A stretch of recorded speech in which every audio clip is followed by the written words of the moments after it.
Hey guys, it's Elena. I'm going to be recording my responses for weeks 27 and 28 of the YouTube Pagan challenge. I am falling behind quite a bit in spite of it being summer. I kind of thought once school was out I would be all kinds of free and available, but yeah, not so much. I've been traveling. So my sweetie and Poochie and I all traveled south recently. We left on July 1st and returned on the 6th, I do believe. During that time, I missed at least one challenge, and I'm already seeing people doing another one. So I gotta get to it real quick. Week 27, the question was, do you use chants, mantras, or affirmations like in your daily life? My answer is not really, with this exception. I am a huge fan of the late Wayne Dyer. He is the author of so many wonderful books that have helped me during my trying times in life feel like I have my feet on the ground, that I'm in control, and I'm positive and manifesting and in control. He has a video. If you type it into YouTube, it's called The Shift. I definitely recommend it. It's not going to win. It's not the kind of movie that wins awards. It does have Portia de Rossi, Ellen's beautiful wife, in it. She's the biggest name in there. Other than that, I think there's like the brother of, it's either Joe Pesci or Danny DeVito, one of those guys. Dyer himself is in it. It's so definitely worth watching. You don't watch it for a Hollywood blockbuster. You watch it for a story version of something you can use. And it's called The Shift, as I mentioned. And in the beginning, there is a part where Wayne Dyer wakes up, and this is based on truth. During his lifetime, he would wake up between the hours of 3 and 4, and he wouldn't go back to sleep. A lot of us wake up at that time. You know, you might go to the bathroom, you might just surface. In my case, I wake up and have scary thoughts about death and then go back to sleep. But that's a holy hour. And he would just get up and put his feet on the ground. And the first thing he said every day was, thank you, thank you, thank you. And I have incorporated that into my life.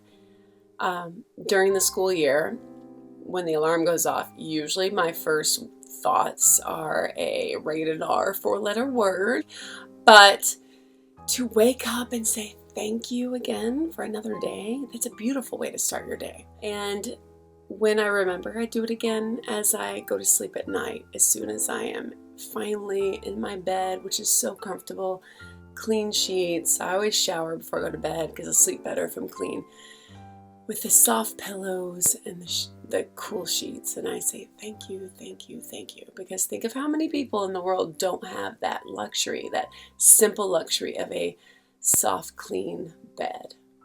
You know, this is my response for week 27. My chant is thank you. I think that's maybe the most important in my world. That's the most important chant, affirmation, prayer that I can send up into the universe. It's just thank you. You know, that's it for week 27. Week 28. Do you have a spirit / power / familiar animal? I will refer you to my solstice video, solstice and conversation with Corey. I'll link it below. I already talked about the role that animals play. And I don't have one particular animal. I will say, as you've already heard if you've watched any of my videos lately, 2016, cardinal has made itself known to me. And that might be the main one.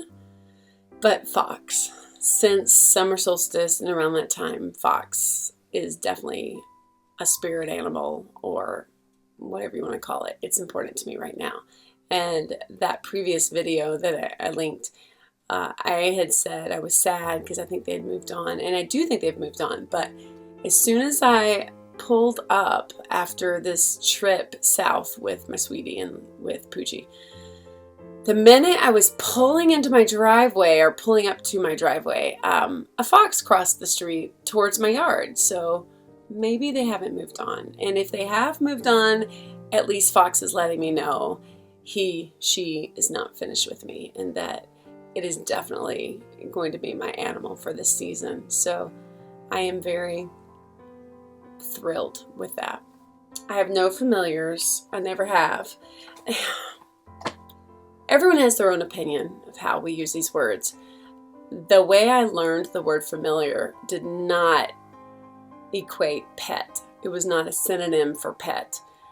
If that were the case, then yeah, my familiar is a snake. But no, I have a snake that lives in my house that I'm the one who gets the honor of feeding it. Every full moon, I give it a mouse. It's kind of depressing. You can go to PetSmart. You can buy for $10 in the frozen section. You can buy a little box of mice and different sizes. And that lovely job has fallen upon me ever since my middle son kind of has moved on from my house. And so his snake, Toothless, after How to Train Your Dragon, and he's got teeth. Don't be fooled. His little snake is my responsibility now. Definitely not my familiar. I have not really made friends with it. I feed it and I give it water. It's a little scary. So one of my resolutions this year is to become friends with the snake. I haven't done it yet. Maybe I'll do it when I get back from my trip that I'm going on soon. But other than that, when I learned about familiars, it did not mean pet. It did not mean pet you really like a lot. It actually was like a piece of you, a piece of your personality, which is familiar.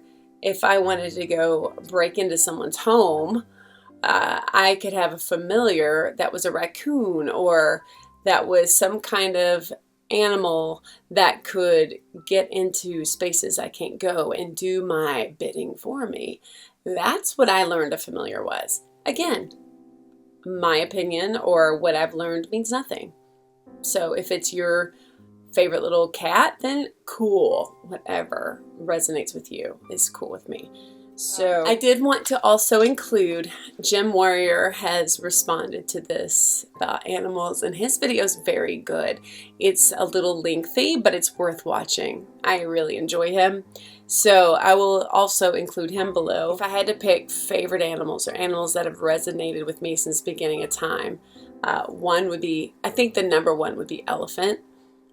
I admire them as spiritual creatures that are way more elevated than most people give them credit for.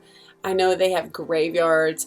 They honor their dead. Their silence, they honor. And so elephant has seemed regal and just extremely influential to me. I have honored and loved elephants for years. And if someone puts me on the spot and says, "What's your favorite animal? Go!" I usually say elephant. My other one that I really have had an affinity towards for so long is owl. I don't have a whole lot of experience with owl. I have this one memory burned into my mind when I was probably between 10 and 14.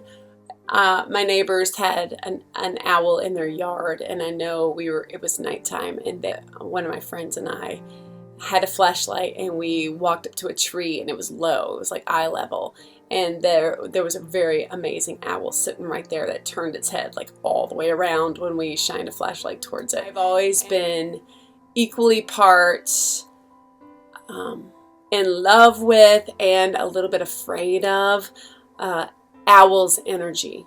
So even though Athena was never intended to be my goddess, having chosen this name on YouTube, I thereby am interested in owls. So owl is another one I would love, love, love to have more experience with. I actually looked into having a pet owl. Hell no. If you look into what it would be like to have a pet owl in your house, it's not.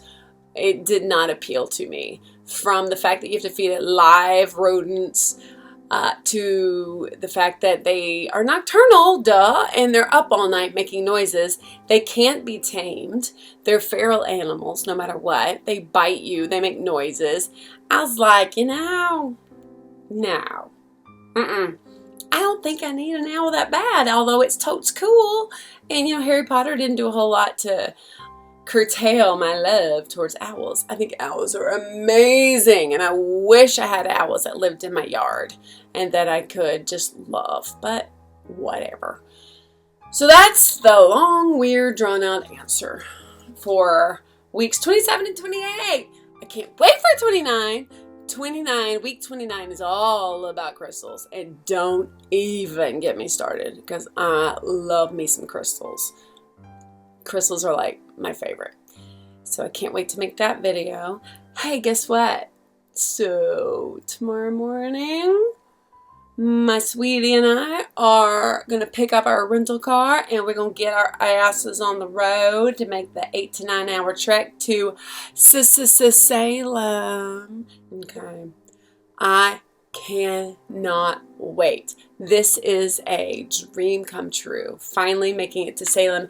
And I haven't wanted to share whom I'm meeting up there because I don't want to jinx it. But one of our YouTube friends out there is going to meet me in Salem and show me around because it happens to be one of her favorite places. So, holy crap, I'm so excited. Yay. You don't even know. Maybe you do. I went out yesterday and spent money that I don't really have to get a new phone.